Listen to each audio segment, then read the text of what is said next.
here in doing the score of the movie. We've been doing it for about 3 days. We're here at the Sony Soundstage, and James Newton Howard has done all of my movies, and James Newton Howard wrote this score. The violin idea is something that serves the film on a multitude of levels, and there's a very edgy, unsettling quality to it. James came up with the idea of using Hilary Hahn, who's this world-class violinist. I've been a fan of her work for a long time, even though she's only 24 years old.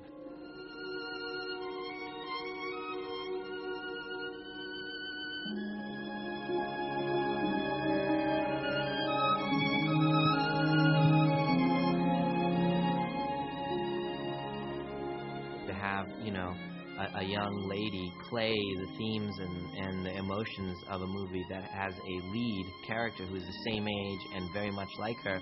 Some strong young female perspective would come to the movie that would be truthful. Hilary Hahn has a purity and a lyrical quality in her tone that I think is unique to her.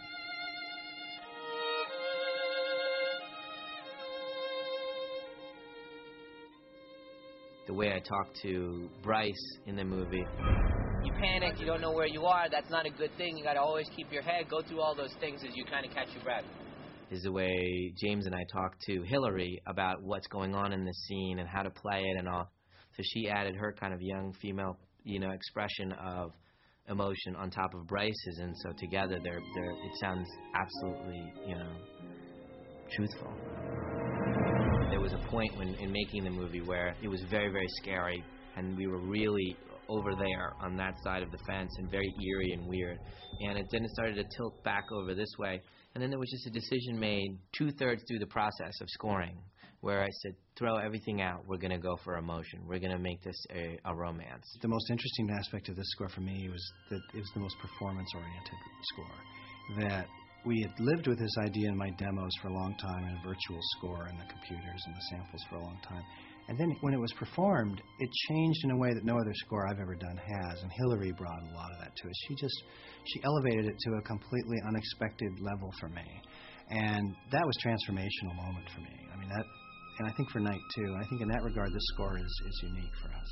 I really think this is the best score that he's ever done. It's so emotional, and there's no way we'll be able to top this. This is just too good. And that feeling of when you hear the score and that happens, it's a nice feeling.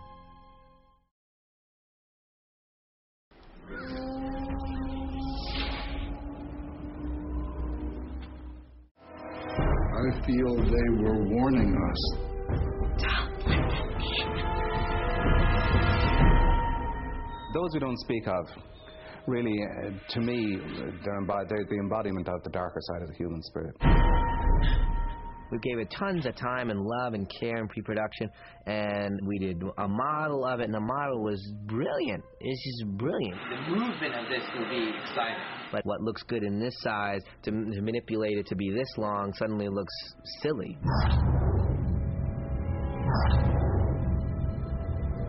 Let's just try a movement, and I'll see what doesn't work, what works. So we kind of suffered that when we brought it to real life size. I just didn't believe it. I'm not so worried about the upper body. It's the lower body that's the problem. I said, all right, I just need to sit down and think of a whole nother thing, a way this could be. We had this beautiful artist, and he came in and he drew these amazing sketches, and I was like, this is it. This is so bizarre and crazy and one of a kind. Having read the script and sat with Night for an hour before I started designing actually on set, there wasn't a whole lot of room to overthink it.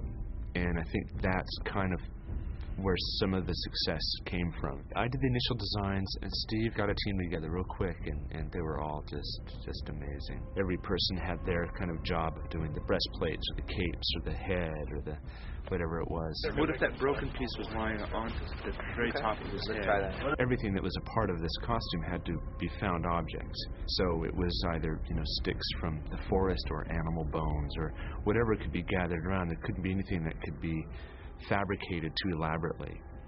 I thought of them as a society of equivalent, beings to the human beings that were here. Then all these images came to mind, the things that they kind of adorn themselves with, and the robes, and that you hardly see their faces because they're like covered by hoods, and that they're wearing the color red. That was the big discovery.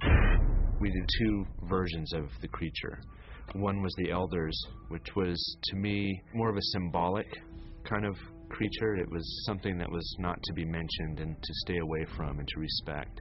The other creature was Noah's creature, which was kind of the demented, twisted version. He took it to the extreme.